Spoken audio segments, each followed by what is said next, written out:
Hello dear students, welcome back to Comax tutorial. ഇന്ന് പുതിയൊരു ടോപ്പിക്കാണ് ഡിസ്കസ് ചെയ്യുന്നത്, that is accounting for banking companies.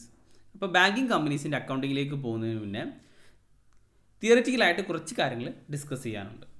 Okay, എന്തിനാണ് bank? ഒരു കൺട്രിയുടെ എക്കണോമിക് ഡെവലപ്മെൻറ്റിന് ബാങ്ക് വളരെയധികം ഇമ്പോർട്ടൻ്റ് ആയിട്ടുള്ള റോളാണ് വഹിക്കുന്നത്. ഇപ്പോൾ ഒരാളുടെ കയ്യിൽ കുറച്ച് ക്യാഷ് ഉണ്ട്, എക്സസ് ആയിട്ടുള്ള ഫണ്ട് ഉണ്ട്.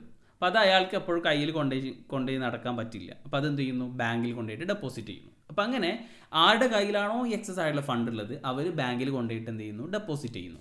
മറു സൈഡിൽ നോക്കുകയാണെന്നുണ്ടെങ്കിൽ ഫണ്ടിന് ആവശ്യമുള്ള ആൾക്കാരുണ്ടാവും. ലൈക്ക് ഈ ബിസിനസ് സ്റ്റാർട്ട് ചെയ്യാൻ നിൽക്കുന്നവരും അതുപോലെ ഇൻഡസ്ട്രിയൽ യൂണിറ്റും കമ്പനിയൊക്കെ സ്റ്റാർട്ട് ചെയ്യാൻ നിൽക്കുന്നവരുണ്ടാവും. അപ്പോൾ അവർക്ക് ഫണ്ടിന് ആവശ്യം ഉണ്ടാവും. അപ്പോൾ അത്തരം ആൾക്കാർ ബാങ്കുമായിട്ട് അപ്രോച്ച് ചെയ്യുന്നു. എന്നിട്ട് ബാങ്ക് അവരുടെ റിക്വയർമെൻറ്റ്സിനനുസരിച്ചിട്ട് ഫണ്ട് ലോണായിട്ട് പ്രൊവൈഡ് ചെയ്യുന്നു. അപ്പോൾ ഇവിടെ ബാങ്ക് ഫണ്ട് എക്സസ് ആയിട്ടുള്ളവർ ആരാണോ അവരിൽ നിന്നും ഡെപ്പോസിറ്റ് ആക്സെപ്റ്റ് ചെയ്ത് ആർക്കാണോ ഫണ്ട് ആവശ്യമുള്ളത് അവർക്ക് ലെൻഡ് ചെയ്യുന്നു. ഓക്കെ, അപ്പോൾ ബാങ്ക് നിൽക്കുന്നത് ഒരു ഇൻ്റർമീഡിയറി ആയിട്ടാണ്. ഇനി ബാങ്ക് ഇല്ല എന്ന് തന്നെ സപ്പോസ് ചെയ്യാം. അപ്പോൾ ബാങ്ക് ഇല്ല എങ്കിൽ ഫണ്ടിന് ആവശ്യമുള്ള ബിസിനസ്മാൻമാരും ഈ ഇൻഡസ്ട്രി സ്റ്റാർട്ട് ചെയ്യാൻ നിൽക്കുന്നവരൊക്കെ ഉണ്ടാവും. അപ്പോൾ അവർക്ക് ഫണ്ടിന് വേണ്ടിയിട്ട് ഓരോ പബ്ലിക്കിൻ്റെ അടുത്ത് പോയിട്ടും ചോദിക്കേണ്ടി വരും. അവിടെയാണ് ബാങ്കിൻ്റെ പ്രസക്തി മനസ്സിലാവുന്നത്. Okay, the banking regulation act 1949 governs all the banking companies in India. അപ്പോൾ ഇന്ത്യയിലെ എല്ലാ ബാങ്കിങ് കമ്പനീസിനെയും ഗവേൺ ചെയ്യുന്നതും കൺട്രോൾ ചെയ്യുന്നതൊക്കെ ഏത് പ്രകാരമാണ്? ബാങ്കിങ് റെഗുലേഷൻ ആക്ട് 1949 പ്രകാരമാണ്. എന്താണ് ബാങ്കിങ് എന്നുള്ളത് ഈ ആക്ട് തന്നെ ഡിഫൈൻ ചെയ്തിട്ടുണ്ട്. The banking regulation act 1949 defines banking as banking means accepting deposit from the public for the purpose of lending or investment. ഇപ്പോൾ പബ്ലിക്കിൽ നിന്നും ഡെപ്പോസിറ്റ് സ്വീകരിക്കുന്നു. എന്തിനു വേണ്ടിയിട്ടാണ്? ലോൺ കൊടുക്കാൻ വേണ്ടിയിട്ടോ അല്ലെങ്കിൽ ഇൻവെസ്റ്റ്മെൻറ്റ് പർപ്പസിന് വേണ്ടി. ഇപ്പോൾ ഇൻവെസ്റ്റ്മെൻറ്റ് പർപ്പസിന് വേണ്ടിയിട്ടോ അല്ലെങ്കിൽ ലോൺ കൊടുക്കാൻ വേണ്ടിയിട്ടൊക്കെ പബ്ലിക്കിൽ നിന്നും ഡെപ്പോസിറ്റ് സ്വീകരിക്കുന്നു. എന്നിട്ട് പബ്ലിക്ക് അത് എപ്പോഴാണോ ആവശ്യപ്പെടുന്നത് അല്ലെങ്കിൽ പബ്ലിക് എപ്പോഴാണോ ഡിമാൻഡ് ചെയ്യുന്നത് ആ സമയത്ത് ആ ഡെപ്പോസിറ്റ് എമൗണ്ട് റീപേ ചെയ്യണം. Okay, the repayable on demand or otherwise. Otherwise കൊണ്ട് ഉദ്ദേശിക്കുന്നത് ഇപ്പോൾ ഫിക്സ്ഡ് ഡെപ്പോസിറ്റ് ആണെന്നുണ്ടെങ്കിൽ ഒരു ഫിക്സ്ഡ് മെച്യൂരിറ്റി പീരീഡ് കഴിഞ്ഞിട്ടാണ് റീപേ ചെയ്യുന്നത്. അപ്പോൾ അതിൻ്റെ മുന്നേ ആൾക്ക് റീപേ ചെയ്യണമെന്നുണ്ടെങ്കിൽ കുറച്ച് പെനാൽറ്റിയോ അല്ലെങ്കിൽ കുറച്ച് ഇൻട്രസ്റ്റ് ഒക്കെ കുറച്ചിട്ടാണ് എന്ത് ചെയ്യുക? റീപേ ചെയ്യാം. ആൻഡ് വിഡ്രോവൽ ബൈ ചെക്ക് അല്ലെങ്കിൽ വിഡ്രോ ചെയ്യാം എങ്ങനെ? By cheque, draft, order or otherwise. ഇപ്പോൾ ചെക്ക് മുഖേനയോ ഡ്രാഫ്റ്റ് മുഖേനയോ അല്ലെങ്കിൽ ഓർഡർ മുഖേനോ ഓർ അതർവൈസ് ATM അല്ലേ, ATMോ അല്ലെങ്കിൽ അതർ ഇലക്ട്രോണിക് ഫണ്ട് ട്രാൻസ്ഫർ വഴിയൊക്കെ എന്ത് ചെയ്യാം? അത് വിഡ്രോ ചെയ്യാം. അപ്പോൾ അതാണ് ബാങ്കിങ് കൊണ്ട് ഉദ്ദേശിക്കുന്നത്. ഇപ്പോൾ banking means accepting deposit from the public for the purpose of lending or investment, repayable on demand or otherwise, and withdrawal by cheque, draft, order or otherwise. Okay, ഇനി ബാങ്കിങ് കമ്പനി എന്താണെന്നുള്ളത് banking regulation act 1949 തന്നെ define ചെയ്യുന്നുണ്ട്. Banking company means any company which transact the business of bank in India. ഇപ്പോൾ ഏതെങ്കിലും ഒരു company ഇന്ത്യയിൽ banking business ചെയ്യുന്നുണ്ടെങ്കിൽ അതിനെ ആ കമ്പനിയെ ബാങ്കിങ് കമ്പനി എന്ന് വിളിക്കാം. ഓക്കെ, ഇനി എന്താണ് ബാങ്കിങ്ങിൻ്റെ ഇൻകം എക്സ്പെൻസ് ഒക്കെ എങ്ങനെയാണ് എന്നുള്ളതാണ് ഡിസ്കസ് ചെയ്യുന്നത്. ഇപ്പോൾ ഒരു ബാങ്ക് അല്ലേ, ആ ബാങ്കിൽ ഫണ്ട് ആക്സസ് ഉള്ളവർ, ദാറ്റ് മീൻസ് ഇൻവെസ്റ്റേഴ്സ് ഡെപ്പോസിറ്റ് ചെയ്യുന്നു. ആ ഡെപ്പോസിറ്റിനെ ഇതെന്ത് ചെയ്യുന്നു? തിരിച്ച് ഇൻട്രസ്റ്റും ബാങ്ക് എന്ത് ചെയ്യുന്നു? പേ ചെയ്യുന്നു ഇൻവെസ്റ്റേഴ്സിന്. ഇപ്പോൾ ബാങ്കിൽ ഡെപ്പോസിറ്റ് ചെയ്ത് കഴിഞ്ഞാൽ ഇവിടെ കുറച്ച് എമൗണ്ട് ഉണ്ടാകും. ആ എമൗണ്ട് ആർക്കാണോ ഫണ്ടിൻ്റെ ആവശ്യമുള്ളവർ അവർക്ക് ലോണായിട്ട് പ്രൊവൈഡ് ചെയ്യുന്നു. അപ്പോൾ അങ്ങനെ ലോൺ കൊടുത്തു കഴിഞ്ഞ് കഴിഞ്ഞാൽ ആ ലോൺ എമൗണ്ടിന് പകരമായിട്ട് ഇൻട്രസ്റ്റ് ബാങ്കിന് അവർക്ക് തിരിച്ച് പേ ചെയ്യുന്നു. അപ്പോൾ ഇവിടെ ഈ ഇൻട്രസ്റ്റ് എന്നുള്ളത് ഇൻകമാണ്. ഇവിടെ ഇൻട്രസ്റ്റ് എന്നുള്ളത് ബാങ്ക് പേ ചെയ്യുന്ന ഇൻട്രസ്റ്റ് ആണ്, ദാറ്റ് ഈസ് എക്സ്പെൻസ് ആണ്. അപ്പോൾ മെയിനായിട്ട് ബാങ്കിൻ്റെ ഇൻകം എന്താണ്, എക്സ്പെൻസ് എന്താണെന്നുള്ളതാണ് നമ്മൾ ഡിസ്കസ് ചെയ്യാൻ പോകുന്നത്. അപ്പോൾ എക്സ്പെൻസ് ആദ്യം നോക്കാം. എക്സ്പെൻസ് എന്ന് പറഞ്ഞാൽ ഇൻട്രസ്റ്റ് ഓൺ ഡെപ്പോസിറ്റ്. ഇവിടെ ഡെപ്പോസിറ്റ് ചെയ്തതിന് ഇൻട്രസ്റ്റ് എന്ത് ചെയ്യുന്നു? തിരിച്ചു കൊടുക്കുന്നു. അത് ബാങ്കിനെ സംബന്ധിച്ചിടത്തോളം ബാങ്കിൻ്റെ ഒരു എക്സ്പെൻസ് ആണ്. ജനറൽ എക്സ്പെൻസ് എന്ന് പറഞ്ഞു കഴിഞ്ഞാൽ ഇപ്പോൾ റെൻറ്റ്, സാലറി അങ്ങനെയുള്ളതൊക്കെ ഉണ്ടാവും. അതൊക്കെ ജനറൽ എക്സ്പെൻസിൽ പെടും. മെയിൻ്റനൻസ് എക്സ്പെൻസ് പറഞ്ഞാൽ ഇപ്പോൾ കമ്പ്യൂട്ടറോ അല്ലെങ്കിൽ ഇലക്ട്രോണിക് എക്യുപ്മെൻറ്റും അതുപോലെ ഫർണിച്ചറൊക്കെ ഉണ്ടാവും, അതിൻ്റെ മെയിൻ്റനൻസും കാര്യങ്ങളൊക്കെ. ആൻഡ് ടാക്സേഷൻസ്, ടാക്സുമായി ബന്ധപ്പെട്ടുള്ള എക്സ്പെൻസ്. ഇനി ഇൻകം നോക്കുകയാണെന്നുണ്ടെങ്കിൽ interest on loans and advance. ഇപ്പോൾ നമ്മൾ ബാങ്ക് എന്ത് ചെയ്യുന്നു, ലോൺസോ അല്ലെങ്കിൽ അഡ്വാൻസൊക്കെ ആയിട്ട് കൊടുക്കുന്നു, ആർക്കാണോ ആവശ്യമുള്ള അവർക്ക് കൊടുക്കുന്നു, തിരിച്ച് അവരിൽ നിന്നും ഇൻട്രസ്റ്റ് എന്ത് ചെയ്യുന്നു, മേടിക്കുന്നു. അപ്പോൾ ഇൻട്രസ്റ്റ് എന്നുള്ളത് ഇൻകമാണ്. കമ്പനി സംബന്ധിച്ചിടത്തോളം ഈ ഇൻട്രസ്റ്റ് എന്താണ്, ഒരു ഇൻകമാണ്. Okay, next one discount on bill discounted. Bill of exchange discount ചെയ്യുമ്പോഴുള്ള ഇൻകം. എന്താണ് ബിൽ ഓഫ് എക്സ്ചേഞ്ച് എന്നുള്ളതൊക്കെ നമുക്ക് വേറെ വീഡിയോയിൽ ഡീറ്റെയിൽ ആയിട്ട് ഡിസ്കസ് ചെയ്യും. എന്നാലും ജസ്റ്റ് നമുക്ക് മനസ്സിലാക്കാം എന്താണ് ബിൽ ഓഫ് എക്സ്ചേഞ്ച് എന്നുള്ളത്. ഓക്കെ, എന്താണ് ഇതുമായി ബന്ധപ്പെട്ട ഡിസ്കൗണ്ട് എന്താണെന്നുള്ളത് നോക്കാം. മിസ്റ്റർ എ കുറച്ച് ഗുഡ്സ് മിസ്റ്റർ ബീൻ്റെ കയ്യിൽ നിന്നും വാങ്ങുന്നു. പക്ഷെ വാങ്ങുമ്പോൾ കയ്യിൽ കാശില്ല. അപ്പോൾ ക്രെഡിറ്റിനാണ് മിസ്റ്റർ എ മിസ്റ്റർ ബീൻ്റെ കയ്യിൽ നിന്ന് വാങ്ങുന്നത്. അപ്പോൾ മിസ്റ്റർ ബി എന്നുള്ളത് സെല്ലറാണ്, മിസ്റ്റർ എ ബയ്യറാണ്. ഓക്കെ, ഇനി ഈ ഗുഡ്സ് കൊടുക്കുന്നതിൻ്റെ കൂടെ തന്നെ ഒരു ബില്ല് സെല്ലർ ബയ്യറിൻ്റെ പേരിൽ ഇഷ്യൂ ചെയ്യും. എന്നിട്ട് ബയ്യറിനോട് പറയും അത് ആക്സെപ്റ്റ് ചെയ്തിട്ട് സൈൻ ചെയ്യാൻ. അങ്ങനെ ആക്സെപ്റ്റ് ചെയ്തിട്ട് സൈൻ ചെയ്ത് കഴിഞ്ഞ് കഴിഞ്ഞാൽ അത് ബിൽ ഓഫ് എക്സ്ചേഞ്ച് ആയിട്ട് മാറും. ഓക്കെ, അപ്പോൾ ഇവിടെ ഈ ബില്ലിൻ്റെ വാലിഡിറ്റി എന്നുള്ളത് 90 ദിവസമാണ്. അപ്പോൾ 90 ദിവസം കഴിഞ്ഞ് കഴിഞ്ഞാലാണ് അത് ബയ്യർ സെല്ലറിന് എന്ത് ചെയ്യുന്നത്, ക്യാഷ് കൊടുക്കുന്നത്. തിരിച്ച് ക്യാഷ് കൊടുക്കുന്നത് എത്ര ദിവസം കഴിഞ്ഞിട്ടാണ്, 90 ദിവസം കഴിഞ്ഞിട്ടാണ്. ഓക്കെ, ഇനി പെട്ടെന്ന് സെല്ലറിന് ക്യാഷിൻ്റെ ആവശ്യം വന്നു കഴിഞ്ഞ് കഴിഞ്ഞാൽ, ഓക്കെ, ഇപ്പോൾ വർക്കിംഗ് ക്യാപിറ്റലിൻ്റെ റിക്വയർമെൻറ്റ് ഷോർട്ടേജ് ഒക്കെ വന്നു കഴിഞ്ഞാൽ സെല്ലറിന് കുറച്ച് ക്യാഷിൻ്റെ ആവശ്യം വന്നു. അപ്പോൾ സെല്ലറിന് ക്യാഷിൻ്റെ ആവശ്യം വന്നു കഴിഞ്ഞാൽ സെല്ലർ ബാങ്കുമായിട്ട് അപ്രോച്ച് ചെയ്യുന്നു. എന്നിട്ട് പറയുന്നു എൻ്റെ കയ്യിലൊരു ബില്ലുണ്ട്, ആ ബില്ല് ബാങ്കിൻ്റെ പേരിലേക്ക് എൻഡോസ് ചെയ്യാം. എന്നിട്ട് സെല്ലർ പറയാണ്, ബാങ്കിൻ്റെ പേരിലേക്ക് എൻഡോസ് ചെയ്തിട്ട് പറയാണ്, എനിക്ക് ബയ്യർ തരാനുള്ള ക്യാഷ് 10,000 രൂപയാണ്. ഓക്കെ, ബിൽ ഓഫ് എക്സ്ചേഞ്ചിൻ്റെ വാല്യൂ എത്രയാണ്, 10,000 ആണ്. ഈ 10,000 90 ദിവസം കഴിഞ്ഞിട്ട് നിങ്ങൾക്ക് ബയറിൽ നിന്നും അത് എന്ത് ചെയ്യാം, മേടിക്കാം.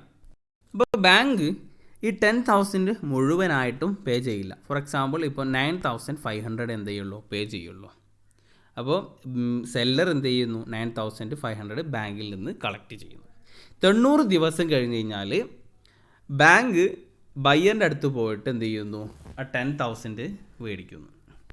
ഓക്കെ, അപ്പോൾ ഇതാണ് discounting of bill of exchange. ഇവിടെ ഒരു ഡിസ്കൗണ്ട് 10,000 ആണ് ബില്ലിൻ്റെ വാല്യൂ എങ്കിലും കുറച്ച് എമൗണ്ട് ഡിസ്കൗണ്ട് ചെയ്തിട്ടാണ് ബാങ്ക് സെല്ലറിന് എന്ത് ചെയ്യുന്നത്, കൊടുക്കുന്നത്. അപ്പോൾ അതിനെയാണ് ഡിസ്കൗണ്ട് ഓഫ് ബിൽ ഡിസ്കൗണ്ടഡ് എന്ന് പറയുന്നത്. ഓക്കെ, അപ്പോൾ അത് കമ്പനിയെ സംബന്ധിച്ചിടത്തോളം അത് ബാങ്കിനെ സംബന്ധിച്ചിടത്തോളം അത് ബാങ്കിനൊരു ഇൻകമാണ്.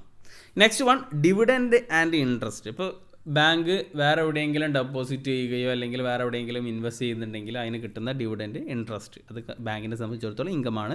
Then profit on overseas exchange. ഇപ്പോൾ ഓവർസീസ് എക്സ്ചേഞ്ചിൽ ഫണ്ട് ട്രാൻസ്ഫർ ചെയ്ത് കഴിഞ്ഞ് കഴിഞ്ഞാലൊക്കെ കിട്ടുന്ന പ്രോഫിറ്റ്.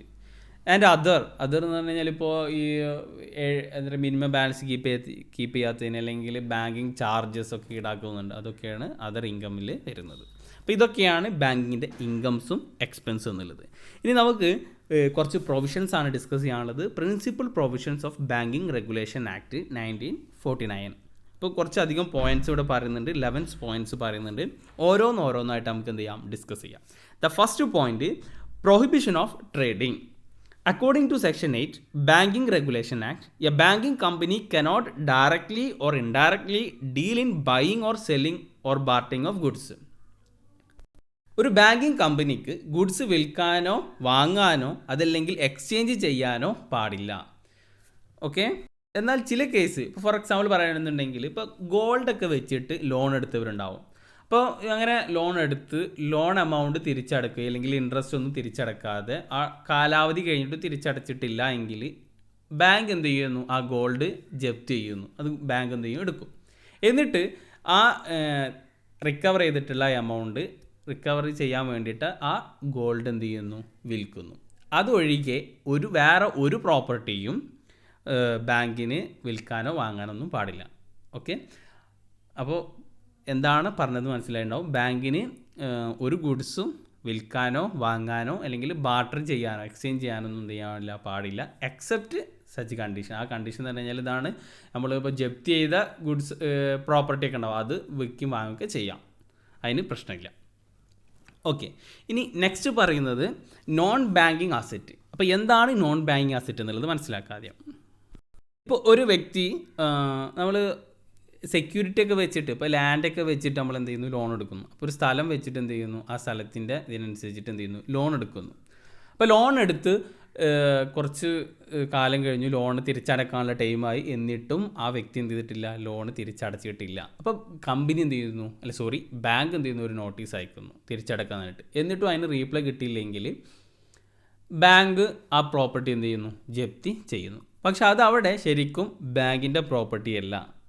ഓക്കെ, അത് വേറെ ആളുടെ പ്രോപ്പർട്ടിയാണ്. അപ്പോൾ അതിനെയാണ് നോൺ ബാങ്കിങ് അസറ്റ് എന്ന് പറയുന്നത്. Okay, according to section 9, a banking company cannot hold any movable property except for its own use for any period exceeding 7 years from the date of acquisition thereof. ബാങ്കിൻ്റെ own യൂസിനല്ലാത്ത ഒരു immovable പ്രോപ്പർട്ടിയും 7 വർഷത്തിൽ കൂടുതൽ കൈവശം വെക്കാൻ പാടില്ല എന്നാണ് പറയുന്നത്. But the company is permitted within period of 7 years to deals or trade in such property facilitating its disposal. അപ്പോൾ 7 വർഷത്തിനുള്ളിൽ അത് എന്ത് ചെയ്യണം, ഡിസ്പോസ് ചെയ്യണം. അത് വിറ്റിട്ടൊക്കെ എന്ത് ചെയ്യണം, ആ റിക്കവറി എമൗണ്ട് ഉണ്ടെങ്കിൽ അത് കണ്ടെത്തണം. ഓക്കെ, അപ്പോൾ 7 വർഷത്തിനുള്ളിൽ അത് എന്ത് ചെയ്യണം, ഡിസ്പോസ് ചെയ്യണം എന്നാണ് പറയുന്നത്. ഇനി വേണമെന്നുണ്ടെങ്കിൽ ആർ ബി ഐനോട് റിക്വസ്റ്റ് ചെയ്യുകയാണെന്നുണ്ടെങ്കിൽ RBI അതെന്ത് ചെയ്യാം, RBIക്ക് വേണമെന്നുണ്ടെങ്കിൽ 5 വർഷം കൂടിയും എക്സ്റ്റെൻഡ് ചെയ്യാം. അപ്പോൾ 7 വർഷത്തിൻ്റെ കൂടെ പ്ലസ് 5 വർഷം കൂടി അത് എക്സ്റ്റെൻഡ് ചെയ്ത് കൊടുക്കാവുന്നതാണ്, ചെയ്ത് കിട്ടുന്നതാണ്. ഓക്കെ, നെക്സ്റ്റ് പോയിന്റ് പറയുന്നത് മാനേജ്മെൻ്റ് ആണ്. Section 10A state that not less than 51% of total number of members of the board of directors of a banking company shall consist of person who have special knowledge or practical experience in one or more of the following field. Okay, ഒരു banking കമ്പനിയുടെ board of ഡയറക്ടേഴ്സിൽ 51% കുറയാത്ത മെമ്പേഴ്സിൽ താഴെ പറയുന്ന ഏതെങ്കിലും ഫീൽഡിൽ expertise ആയിരിക്കണം, അല്ലെങ്കിൽ special നോളജോ അല്ലെങ്കിൽ പ്രാക്ടിക്കൽ എക്സ്പീരിയൻസ് ഒക്കെ ഉണ്ടായിരിക്കണം എന്നാണ്. അപ്പോൾ ഏതൊക്കെയാണ് ഫീൽഡ് എന്നുള്ളതാണ് accountancy, agriculture or rural economy, banking, corporation, economic, finance, law and small scale industries. അപ്പോൾ ഈ പറയുന്ന ഫീൽഡിലൊക്കെ സ്പെഷ്യൽ നോളജോ അല്ലെങ്കിൽ എക്സ്പെർട്ടൈസ് ആയിട്ടുള്ള മെമ്പേഴ്സ് മിനിമം 51% ആ ബോർഡ് ഓഫ് ഡയറക്ടേഴ്സിൻ്റെ മെമ്പേഴ്സിൽ വേണം എന്നുള്ളതാണ്. ഓക്കെ, നെക്സ്റ്റ് പോയിന്റ് പറയുന്നത് minimum capital and reserves. Foreign company ആണെന്നുണ്ടെങ്കിൽ in case of banking company incorporate outside ഇന്ത്യയിൽ ഇൻകോർപ്പറേറ്റ് ചെയ്തിട്ടുള്ള ബാങ്കിങ് കമ്പനിയാണ് ഫോറിൻ ബാങ്കിങ് കമ്പനീസ് എന്ന് പറയുന്നത്. അവർക്ക് aggregate value of its paid up capital and reserves, paid up ക്യാപിറ്റലും റിസർവ്സും കൂടിയിട്ട് അവരുടെ വാല്യൂ എത്ര വേണം, നോട്ട് ലെസ് ദാൻ 50 lakh. 50 lakhൽ കുറയാത്ത ഒരു എമൗണ്ട് പെയ്ഡ് അപ്പ് ക്യാപിറ്റലും റിസർവായിട്ട് വേണം. Okay, that is minimum capital and reserves. ഇനി ഈ പറയുന്ന ബാങ്കിങ് കമ്പനീസ് സിറ്റുവേറ്റ് ചെയ്യുന്നത് അല്ലെങ്കിൽ അവർ ബിസിനസ് ചെയ്യുന്ന പ്ലേസ് ഓഫ് ബിസിനസ് മുംബൈയോ കൊൽക്കത്തയോ ആണെന്നുണ്ടെങ്കിൽ അപ്പോൾ എത്ര വേണ്ടി വരും, 20 lakh വേണ്ടി വരും. അപ്പോൾ ഫോറിൻ കമ്പനി ഇന്ത്യയിലാണ്, ഫോറിൻ കമ്പനി മുംബൈ കൊൽക്കത്ത അല്ലാത്ത വേറെ ഏതെങ്കിലും പ്ലേസിലാണെന്നുണ്ടെങ്കിൽ പെയ്ഡ് അപ്പ് ക്യാപിറ്റൽ റിസർവ്സും കൂടിയിട്ട് 50 lakh വേണം. മുംബൈയിലും കൊൽക്കത്തയിലാണെന്നുണ്ടെങ്കിൽ 20 lakh വേണം. ഓക്കെ, ഇനി ഇന്ത്യൻ കമ്പനീസ് ആണെന്നുണ്ടെങ്കിൽ if it has a place of business in more than one state, rupees 5 lakh, and if any such place of business in Mumbai or Kolkata or in both, rupees 10 lakh. ഇപ്പോൾ ഒരു banking കമ്പനീസിന് ഒരു സ്റ്റേറ്റിലേക്കാൾ കൂടുതൽ ഒന്നിലധികം സ്റ്റേറ്റിൽ business ഉണ്ടെങ്കിൽ അപ്പോൾ അവിടെ അവരുടെ പെയ്ഡ് അപ്പ് ക്യാപിറ്റലും റിസർവ്സും കൂടിയിട്ട് 5 lakh വേണം എന്നാണ് പറയുന്നത്. ഇനി ആ പ്ലേസ് ഓഫ് ബിസിനസ് അവിടെ ബിസിനസ് ചെയ്യുന്നത് മുംബൈ അല്ലെങ്കിൽ കൊൽക്കത്ത അല്ലെങ്കിൽ ഇവിടെ രണ്ടിടത്താണെന്നുണ്ടെങ്കിൽ അവിടെ എത്ര വേണം, 10 lakh വേണം. ഇനി if it has all it's place of business in one state, ഒരു സ്റ്റേറ്റിലാണ് എല്ലാ അവരുടെ ബാങ്കിൻ്റെ ബിസിനസ്സൊക്കെ ഒരു സ്റ്റേറ്റിലാണെങ്കിൽ അവിടെ പ്രിൻസിപ്പൽ പ്ലേസിന് 1 lakh ആണ് അല്ലേ. None of the which Mumbai in Kolkata, ഒരു ഒറ്റ സ്റ്റേറ്റിലാണ് എന്ത് ചെയ്യുന്നത് ബിസിനസ് എല്ലാം ഉള്ളത്, പക്ഷേ അവിടെ എല്ലാം മുംബൈയിലും കൊൽക്കത്തയിലല്ല.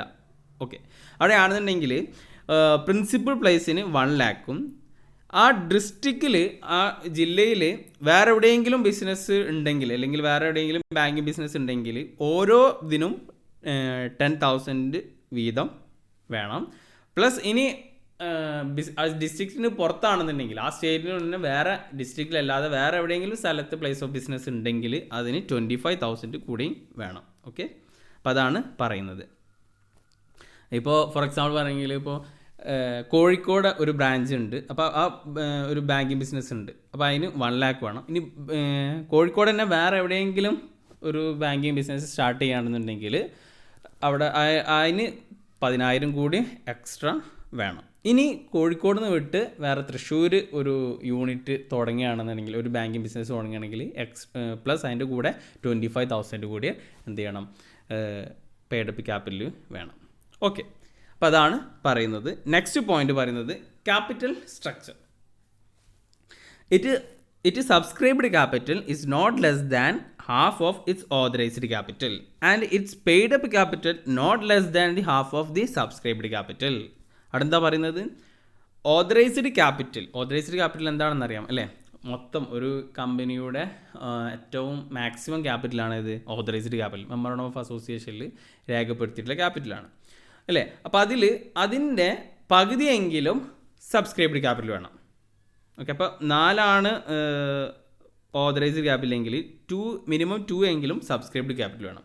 ഇനി സബ്സ്ക്രൈബ്ഡ് ക്യാപിറ്റലിൻ്റെ എന്താ പറയുക, ഈ paid up capital is not less than half of it subscribed capital. Subscribed ക്യാപിറ്റലിൻ്റെ പകുതിയെങ്കിലും എന്ത് വേണം, പെയ്ഡ് അപ്പ് ക്യാപിറ്റൽ വേണം. എന്ന് വെച്ചാൽ 2 ആണ് സബ്സ്ക്രൈബ്ഡ് ക്യാപിറ്റൽ എങ്കിൽ 1 എങ്കിലും എന്ത് വേണം, പെയ്ഡ് അപ്പ് ക്യാപിറ്റൽ വേണം. അപ്പോൾ റേഷ്യോ എന്ത് വരും, 4:2:1 എന്ന റേഷ്യോ വരും അല്ലേ?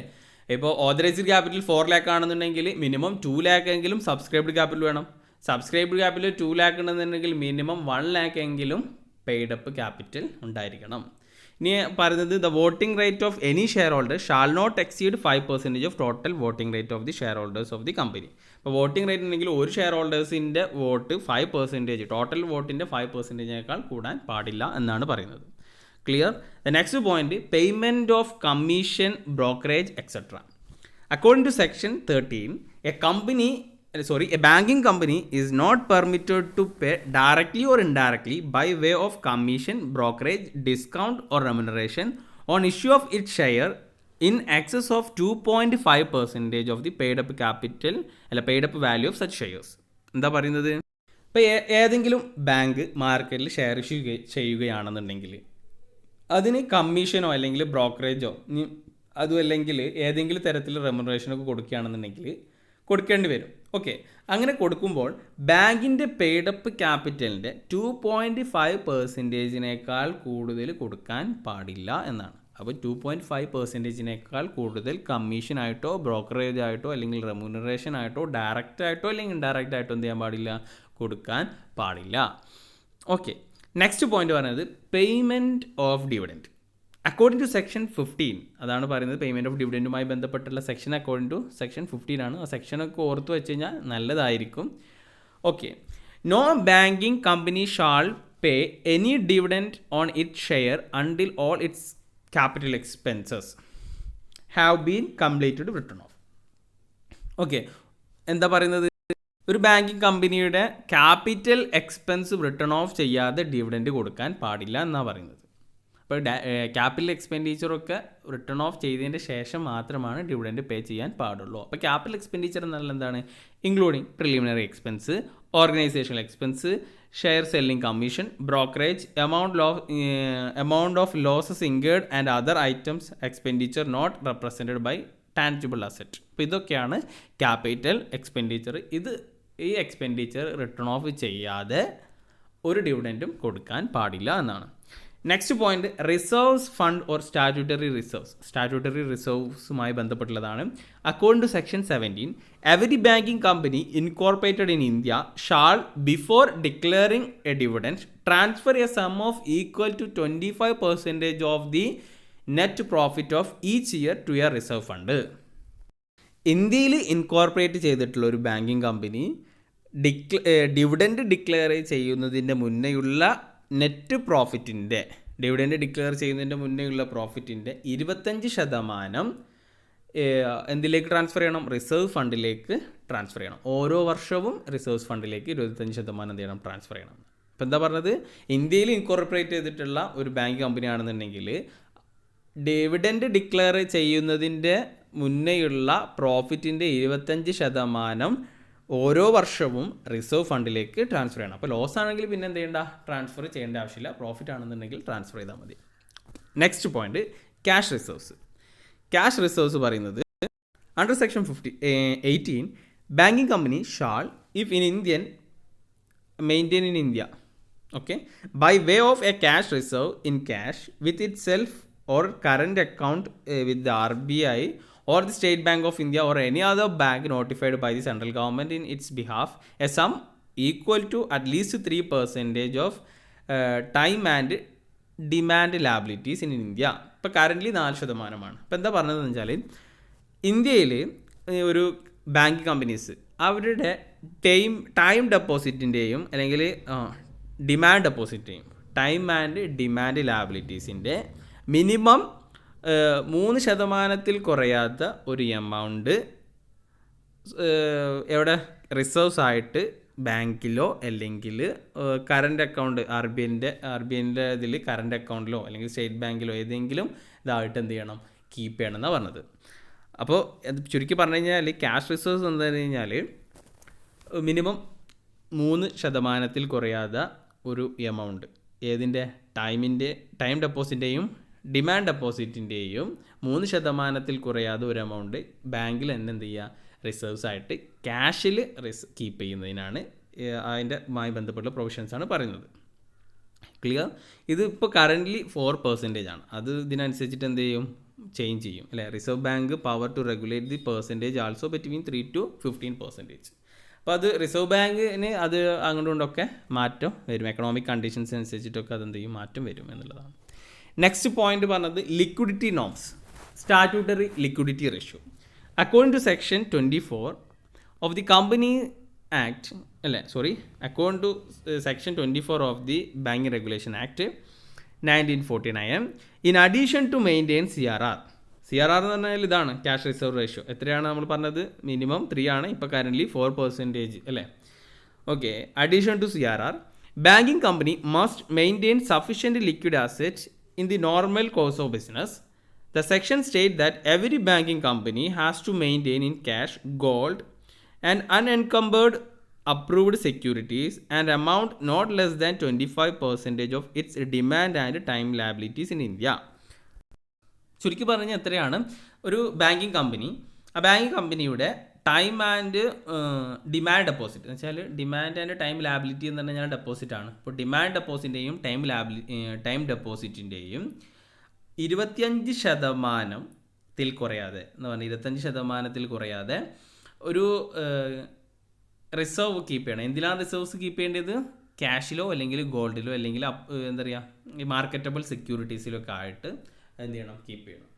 അപ്പോൾ ടൈം ഡെപ്പോസിറ്റിൻ്റെയും അതേപോലെ ഡിമാൻഡ് ഡെപ്പോസിറ്റിൻ്റെയും മൊത്തം എമൗണ്ടിൻ്റെ 25% കുറയാതെ ഒരു എമൗണ്ട് എന്തായിട്ട് SLR ആയിട്ട് സ്റ്റാറ്റ്യൂട്ടറി ലിക്വിഡ് റേഷ്യോ ആയിട്ട് എന്ത് ചെയ്യണം, ഒരു റിസർവ്സ് ആയിട്ട് സ്റ്റാറ്റ്യൂട്ടറി ലിക്വിഡ് റിസർവ്സ് ആയിട്ട് കീപ്പ് ചെയ്യണം. ഓക്കെ, ഇത് എന്തിലാണ് കീപ്പ് ചെയ്യുന്നത് വെച്ചാൽ ക്യാഷിൽ കീപ്പ് ചെയ്യാം, അതേപോലെ ഗോൾഡിൽ കീപ്പ് ചെയ്യാം, അല്ലെങ്കിൽ മാർക്കറ്റബിൾ സെക്യൂരിറ്റീസിലും കീപ്പ് ചെയ്യാം. ഈ പെർസെൻറ്റേജും എന്ത് ചെയ്യും, അങ്ങോട്ടൊക്കെ മാറും. This percentage may be changed by the RBI from time to time according to economic circumstance of the country. അപ്പോൾ എക്കണോമിക് കണ്ടീഷൻസ് അനുസരിച്ചിട്ട് അതൊക്കെ എന്ത് ചെയ്യും, ചേഞ്ച് ആവാനുള്ള ചാൻസ് ഉണ്ട്, ചേഞ്ച് ആവാറുണ്ട് അല്ലേ. അപ്പോൾ ഇത് വളരെ ഇമ്പോർട്ടൻ്റ് ആണ്, ക്യാഷ് റിസർവ് റേഷ്യോയും അതേപോലെ സ്റ്റാറ്റ്യൂട്ടറി ലിക്വിഡിറ്റി റേഷ്യോയും. That's liquidity norms.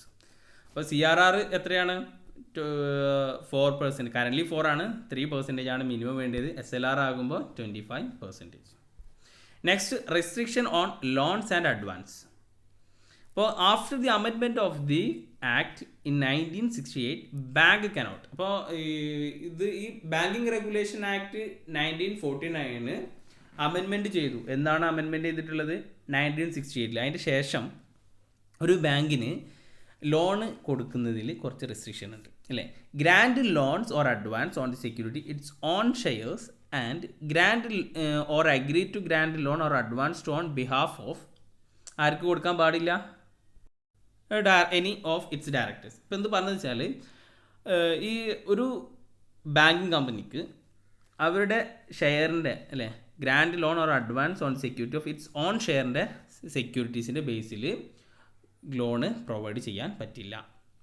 ഇനി രണ്ടാമത്തെ കേസ് പറയുന്നത് grant or agree to grant a loan or advance to or on behalf of. അപ്പോൾ ഏതെങ്കിലും ഒരാളുടെ ഈ താഴെ പറയുന്ന വ്യക്തികളുടെ ബിഹാഫിൽ ഒരു ലോണൊന്നും എന്ത് ചെയ്യാനില്ല, ഗ്രാൻറ്റ് ചെയ്യാൻ പറ്റില്ല എന്നാണ് പറയുന്നത്. അപ്പോൾ ആൾക്കാർ ആരൊക്കെയാണെന്ന് നോക്കാം.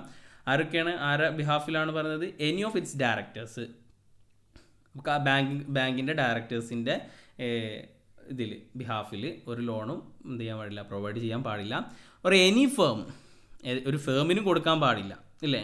എങ്ങനെയാണെന്നുണ്ടെങ്കിൽ in which any of its director is interested as a partner. ആ ഫേമിൽ ഒരു പാർട്ണർ ആരാണ്? ഒരു ഡയറക്ടറാണ്. അപ്പോൾ ബാങ്കിൻ്റെ ഒരു ഡയറക്ടർ ആ ഫേമിൽ എന്താണ്? ഒരു പാർട്ണറാണ്. ഓക്കെ, അല്ലെങ്കിൽ മാനേജറാണ്, ഗ്യാരണ്ടറാണ്. അപ്പോൾ അങ്ങനെ ആണെന്നുണ്ടെങ്കിൽ ആ ഫേമിനും എന്ത് കൊടുക്കാൻ പാടില്ല? ലോണ് പ്രൊവൈഡ് ചെയ്യാൻ പാടില്ല. ഇനി എനി കമ്പനി, ആ കമ്പനിക്കും പാടില്ല.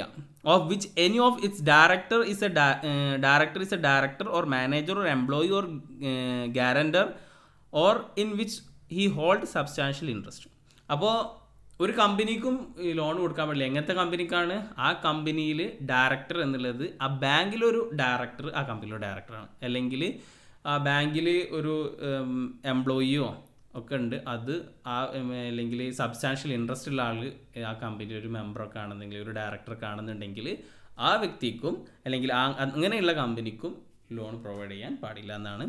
And any individual in respect of home any of its director is A partner of A guarantor. അപ്പോൾ ഈ പറഞ്ഞ ആൾക്കാർക്കൊന്നും എന്ത് ചെയ്യാൻ പാടില്ല? ലോണ് പ്രൊവൈഡ് ചെയ്യാൻ പാടില്ല. അതിൽ റെസ്ട്രിക്ഷൻ ഉണ്ട്. നെക്സ്റ്റ് പോയിന്റ് പറയുന്നത്, അപ്പോൾ നമ്മൾ ഈ പ്രൊവിഷൻസ് എല്ലാ പ്രൊവിഷൻസും ഇവിടെ കംപ്ലീറ്റ് ചെയ്തു. ഇനി നമുക്ക് പറയാനുള്ളത് ബാങ്കിൻ്റെ ബുക്ക് കീപ്പിംഗ് സിസ്റ്റത്തെ കുറിച്ചിട്ടാണ്.